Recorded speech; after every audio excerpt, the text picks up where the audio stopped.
O maior erro que eu observo é quando o investidor ele compra ativos que ele não conhece, porque ele ouviu de alguém que aquele ativo seria uma aposta interessante. Esse é o principal erro, não entender a função daquele ativo, daquela ação na carteira.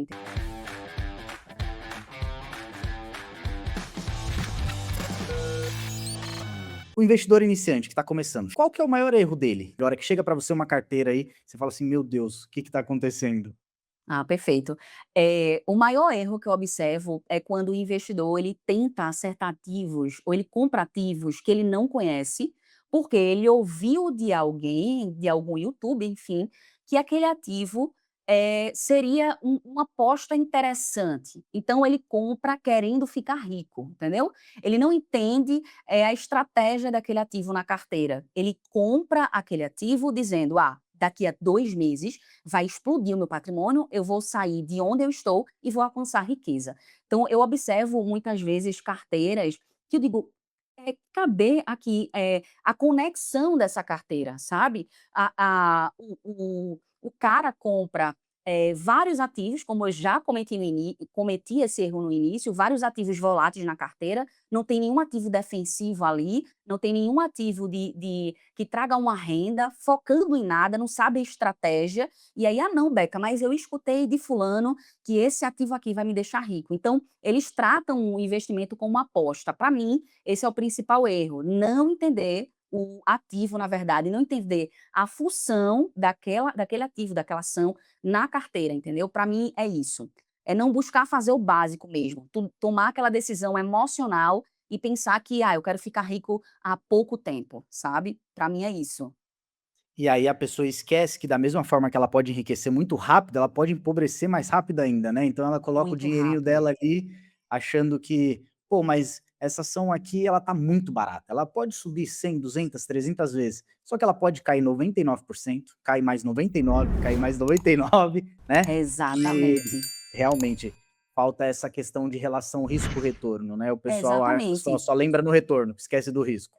Exatamente, por isso que eu digo, a gente fala: "Ah, uma empresa tem um potencial na minha visão", mas a gente não tem bola de cristal, sabe, é o que a gente está vendo naquele momento, o que a gente observa no passado, então: "Ah, tem um potencial interessante aqui", mas a gente não sabe quando vai ser o fundo daquela empresa, ela pode continuar caindo, então se não tem um modelo de negócio bem feito, uma estratégia bem feita, lucros consistentes naquela empresa, modelos bem definidos, aquela empresa tende, assim, tem um risco muito grande de você perder dinheiro, então você tem que entender isso, sabe. E falta muitas vezes isso no investidor iniciante, né.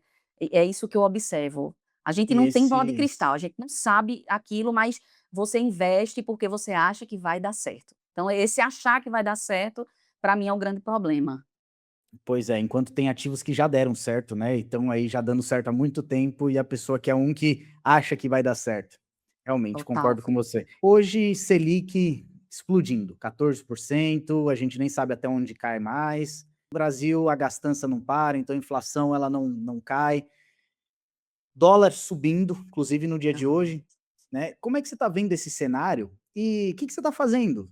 Tem alguma oportunidade legal? E você já pode até encaixar aqui, o dólar entra na sua carteira? Não entra? Ah, tá. Se entra, entra Show. como? Via ETF, estoques? Fala um pouquinho pra gente. Beleza.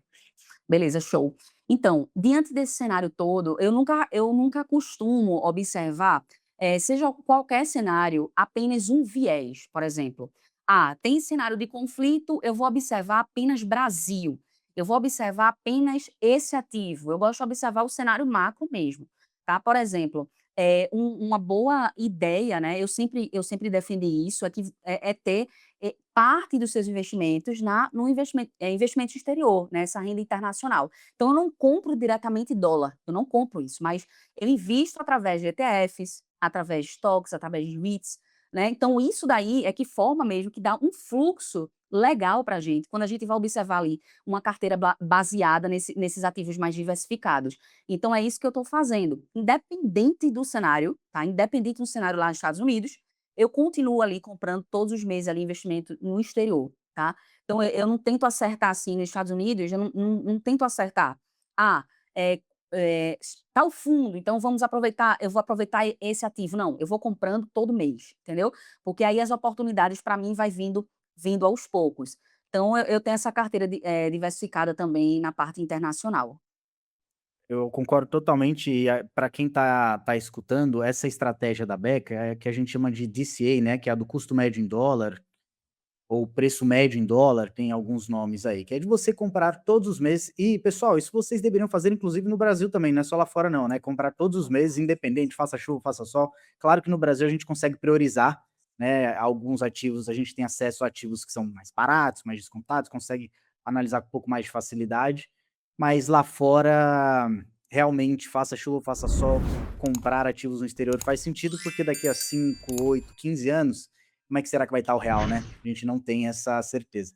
Mas me fala uma Isso. coisa, Beca, quantos por cento lá fora você acha interessante? Precisa ser muito, ou você não tem essa questão de: "Ah, não tenho tantos por cento, eu mando um pouquinho todos os meses e é isso". Como é que você É, divide? Porque tem uma pergunta aqui, eu já posso até tá, adiantar ela, você pode me responder. tá. Como você faz a divisão dessa carteira previdenciária? Já que a gente está falando sobre isso. Aham, beleza. Então, na carteira, basicamente, o que é que eu faço? A maior parte eu coloco, na verdade, assim, 5% em Bitcoin, eu acho que, criptomoedas, acho que não tem para que a gente colocar muita exposição, tá, no máximo ali 5%. E aí eu entro com renda fixa, e aí a gente coloca mais 20% em renda fixa, coloca aí no Tesouro IPCA+, tá. Tesouro IPCA+, está até com uma taxa bem interessante, pensando em aposentadoria, mais, 10% em fundos imobiliários, tá, já dá o quê? 35, né, mais 20% em investimento no exterior e o resto em ações, tá. Basicamente é isso, Interessante. Então você basicamente é tem isso. Acho que investimentos no exterior junto à criptomoeda, criptomoeda só Bitcoin. isso, cripto só Bitcoin, só Bitcoin. Entendi, interessante, interessante. E desses ETFs, que você gosta lá fora? É mais focado em tecnologia, é ETF de renda fixa lá fora também? Uhum. ETFs, quais são os ETFs que eu gosto? Eu gosto do JIP, DIA, que tem aquela renda todos os meses ali, que é bem tranquilinho mesmo. O JIP já tem aquela estratégia de opções, então eu já deixo ali com aquela estratégia mesmo. E aí, basicamente é isso. Tecnologia, ETF de tecnologia, eu não invisto nenhum, tá? Em tecnologia. Mas aí Entendi. é, Jeep, e eu gosto também do Yardcom, né, o que também traz essa previsibilidade legal. O Shai também, para renda fixa. Uhum. Então é basicamente isso. E também estoques interessantes, Google, Coca-Cola, Johnson& Johnson, empresas consolidadas mesmo, que tem um histórico consistente em crescimento e trazer também, dividendos, assim, de forma mais, consistente, assim, previsível, posso falar assim. Claro, claro. E aí você então investe nessas empresas individualmente, você gosta desse stock picking de Isso, comprar um pouquinho de Google, um pouquinho de Johnson& isso, Johnson. total. Legal, legal, legal, Isso, legal. Interessante, super isso. interessante. E aí já que você comentou um pouquinho, Tesouro IPCA+, então tá interessante para aposentadoria, né? É, Tesouro IPCA+8, putz, eu fiz algumas isso. simulações esses dias que eu falei: "Nossa, é difícil bater". Tem algumas empresas que É, batem, né, mas é difícil aham. bater. Mas hoje, chegou uma pergunta, por isso que eu vou fazer já, tá? Tá. Tesouro IPCA+8 ou Itaú? Tesouro IPCA 8 ou Itaú? Cara, os 2, os São 2. bons, né? São Bota muito bons. coloca Tesouro IPCA, porque 2 classes, né, então um ou outro, acho que a gente coloca ali Tesouro IPCA pensando, por exemplo, Tesouro IPCA+, eu aporto todos os meses, sabe, deixo ali para aposentadoria mesmo, teu dinheiro vai render acima da inflação, deixa ali sem problema, é algo que eu não me preocupo, vou só colocando ali. Itaú, um bancão, tá, não tenho o que falar do Itaú, uma empresa excelente. Então a gente pode dividir, coloca lá ações Itaú, 50% em Itaú, coloca um pouco em IPCA+8, eu acho que os 2 dá bem em uma carteira, assim, dá tranquilamente em uma carteira. Não, O concordo, eu acho que entra justamente na diversificação, né, você não precisa ter só um. Isso. Pô, por que não ter os 2? Maravilha, Exato. né? Que as oportunidades você está vendo hoje aí, tem oportunidade? Fala pra gente Ah, aí, ah, que o massa. mercado está ignorando hoje no Brasil? Massa, massa, massa. Vê, eu estou observando alguns small caps que até tiveram uma valorização, só que, tipo, não teve aquela valorização tão interessante quanto a gente espera. Por exemplo, Marco Polo mesmo, tá? Marco Polo, na minha visão, como 4 é uma empresa excelente que ainda o mercado não precificou direito essa empresa, tá? Como 4 não precificou direito. Então é uma empresa com boas margens, bons números, então é uma empresa que eu vejo como oportunidade hoje. Irani também, cara, Irani, o pessoal, diz: "Ah, Rani 3 não quero não, é empresa de papel celulose", enfim, mas Irani tá em um preço, tipo, um preço muito bom para quem quer montar a posição, na minha visão, claro que não é recomendação de investimento, mas Rani 3 ali é aquela empresa que tem números bem redondinhos, é um small cap que tem mais potencial se a gente for considerar aí Klabin ou a Suzano, é claro que não é uma comparação, né, são empresas bem mais, diferentes assim, mas eu consigo observar a Irani como uma boa oportunidade também hoje, pensando em renda, pensando em dividendos, pensando em potencial de valorização. Para mim, Irani é uma grande empresa de uma grande oportunidade hoje, tá. Além de Pomo, eu vejo também crescimento ainda mais em JHSF, para mim JHSF ainda tem potencial de crescimento, cresceu muito, eu falava de JHSF quando ela custava bem baratinha mesmo, 3 e pouco, e aí muita gente, fez uma boa realização com o JHSF, mas eu ainda acredito no potencial da empresa, tá. Tem um bom gerenciamento ali, são imóveis premium, então acredito sim, e que tem um bom potencial em JHSF e outra empresa também é a REC V3, a PetroRecôncavo. Eu vejo PetroRecôncavo eu acho que PetroRecôncavo hoje ela está perto das suas mínimas, né, se a gente vê. R$ 10 hoje, está custando R$ 10, está na mínima na sua mínima bem próxima às suas mínimas durante esse ano. Então, eu vejo a PetroRecôncavo como uma empresa que tem um excelente potencial de valorização. É óbvio que a gente não pode comparar uma Prio da vida, uma Petrobras da vida, mas, ó, R$ 9,80. Então, para mim é uma empresa, assim, de oportunidade. PetroRecôncavo, Pomo 4, JHSF. Eu vejo a Vamos também como uma empresa bem legal de oportunidade. São empresas de números bem redondinhos, que têm um bom case. É interessante e é fácil a gente entender como é que ela funciona. Então, eu observo essas empresas aí. PetroRecôncavo, se a gente for analisar aí nas empresas de petróleo, disparado, PetroRecôncavo, para mim, é a empresa que tem o maior potencial de valorização mesmo. Super interessante, porque você trouxe aqui empresas que saem um pouco do comum ali, um pouco do radar Isso, do do da carteira previdenciária ali, previdenciária. do mais tradicional possível, né, do best, né, bancos, elétricas, Isso, seguradoras, saneamento. E são empresas que isso, pagam dividendos, né, todas as empresas isso. que Vamos, eu não tenho certeza, porque eu realmente não acompanho, É, mas todas as outras são empresas que pagam bons dividendos. sim. E como que essas empresas elas entram na sua carteira, já que são empresas não tão previsíveis, não são empresas bom, a gente pode chamar a PetroRecôncavo de perene, talvez, só que é uma empresa que está com uma produção meio cambaleando. Como que essas empresas entram na sua carteira? Elas têm o mesmo peso das outras? Tipo uma Caixa É. Seguridade, tipo a BB Seguridade, você já falou que é a maior posição, mas são Aham. diferentes ativos, né? Sim, sim. Com certeza essas empresas de oportunidade que eu falo, são empresas que eu coloco menos, assim, na carteira. Não tenho todas, tá, eu estou observando como potencial, empresa está no meu radar, mas essas empresas, se eu fosse colocar todas na carteira, tá, não faria isso, mas se fosse colocar todas na carteira como oportunidade, com certeza seria uma porcentagem muito menor mesmo elétrica, que banco, que seguro, por quê? São empresas que estão naquela parte da alocação, aquela empresa de crescimento, entendeu? Ela não está ali para fazer a parte principal da minha carteira, não está ali para me gerar renda de verdade, está ali para me dar uma carteira defensiva. Defensiva, eu coloco ali BB Seguridade e Caixa Seguridade da minha carteira, como uma maior porcentagem. Então, essas empresas que a gente fala de oportunidades, a gente tem que observar, acompanhar muito de perto, tá? E fazer aportes ali menores, né, aportes menores. Jamais vou fazer a mesmo aporte em uma elétrica, uma seguradora, do que eu faço em alguma dessas empresas. Então acho que a gente tem que pesar isso, tá. Muitas vezes o investidor iniciante: "Ah, vou observar essas empresas e coloca ali uma REC V3, uma porcentagem bem acima do que empresas perenes. Aí, pô, como é que tá?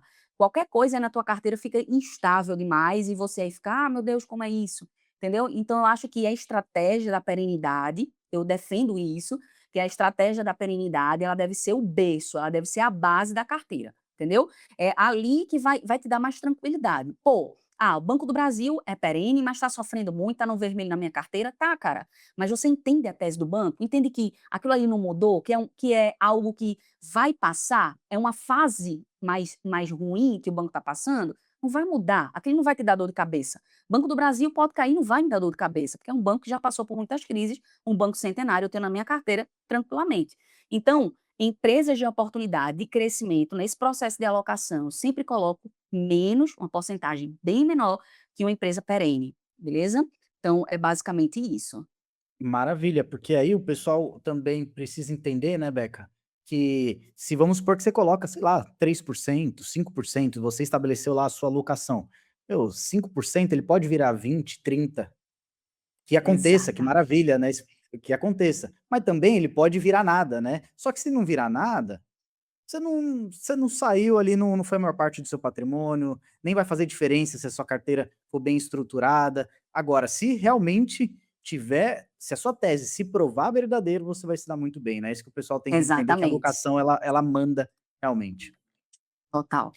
E aí você já comentou do Banco do Brasil, e eu já vou emendar então numa pergunta, tá? Tô Massa, aproveitando, geralmente eu deixo as perguntas para o final, mas aí como já tá indo aqui, eu já vou mandando as perguntas. show. Beca, Banco do Brasil deve demorar muito para se recuperar, na sua opinião? Isso foi Cara, mandaram lá na caixinha. mandaram, né? Então, cara, eu sempre quando eu trago os vídeos de Banco do Brasil no meu canal, eu sempre falo: "Pessoal, qual é a minha visão para Banco do Brasil?". Eu vejo que curto, médio prazo, Banco do Brasil vai sofrer, cara. Curto, médio prazo, sabe. Então eu não espero que Banco do Brasil melhore tanto essa questão, que está enfrentando em relação a agro, em relação a outros problemas que ele está enfrentando, em relação a essa cotação menor mesmo, sabe, daqui a 2, 3 anos. Não, eu vejo eu consigo ter, assim, até uma paz mesmo de espírito quando eu observo assim: Banco do Brasil eu espero daqui a 5 anos que melhore, então eu fico mais tranquila. Então curto, médio prazo, na minha visão, o Banco do Brasil vai sofrer. E para mim, é aí que aparecem as oportunidades, entendeu? É aí que a gente acumula mais ações. Claro, sempre observando ali como é que está o Banco do Brasil na sua carteira, para não ficar demais essa porcentagem, para não exagerar. Sempre tomando ali cuidado, mas a minha visão é isso. Curto, médio prazo, o Banco do Brasil vai sofrer até mais, a cotação vai cair mais mesmo. E eu não me desespero, é aí que o investidor mesmo inteligente, ele observa isso como oportunidade e vai aproveitando ali nas beiradas, entendeu? Como, por exemplo, o BB Seguridade. Cara, a BB Seguridade estava muito boa, Caixa Seguridade muito boa na cotação, mais BB Seguridade que Caixa, mas há tempos atrás, BB Seguridade estava muito barata e o pessoal ficou: "Ah, não, será que é bom, será que não?". Cara, as pessoas às vezes não têm uma estratégia bem definida, não observa preço teto, não observa oportunidades e acaba deixando aí, oportunidades passar. Então agora para mim, Seguridade não está tão interessante, mas Banco do Brasil sim, está bem interessante, é óbvio que observando porcentagem na carteira, tá. Então, está interessante sim, Banco do Brasil, mas a gente não sabe realmente quando é que vai cair muito, tá. Mas a minha visão é curto, médio prazo, aí um sofrimento, ainda aí, vai mexer um pouco com o coração do brasileiro, o Banco do Brasil aí. É igual Copa, é igual a É, seleção. Mas, olha, eu concordo exatamente. e eu acho que pode até piorar um pouquinho ainda esse ano, né, os bancos estão tendo que provisionar bem, acho inadimplência tá elevada, Banco do Brasil não é só o agro, o pessoal tem que ver que pessoa física também está muito elevada. É o Total. Ninho chegando aí esse ano e 2027 não sei como é que vai ser. Então, Banco do Brasil, quem está esperando dividendo esse ano esquece, 2027 É, talvez também esquece, vai pagar ali 4, 5, se pagar 6 é muito, só que o pessoal tem que entender que é o seguinte, né, igual você comentou, aqui que surgem as oportunidades, porque se tivesse mil maravilhas, o banco ia estar lá nos R$ 30, né? Tava lá lucrando total. 37, 38 bi, ia lucrar 40, aquela projeção elevada, ia estar lá nos R$ 30. Então, Isso. hoje, quem é investidor de longo prazo, se tiver, vamos supor que demore 3 anos, cara, são 3 anos que você tem para comprar a ação, para aumentar a posição. pessoa não está no período ainda de colher os frutos da carteira, é a hora de plantar, né. É a hora de você Total, aportar, comprar, comprar, comprar, igual você comentou, dentro de uma alocação, dentro ali da estratégia de cada um, né. Eu acho que total. também é uma oportunidade, pode cair mais? Pode, só que eu não vou ficar trabalhando com essa: "Ah, eu só vou comprar se cair bater nos 18". Meu, esquece isso, vai comprando, compra um pouquinho, compra um pouquinho, compra um pouquinho, que de repente volta lá para os 22, 23 do nada, né, igual aconteceu, não precisa nem o banco sinalizar uma melhora, basta o mercado perceber que o Isso, próximo trimestre vai ser melhor, o negócio é 5% num dia, 7% em outro, né, é assim que funciona. exatamente.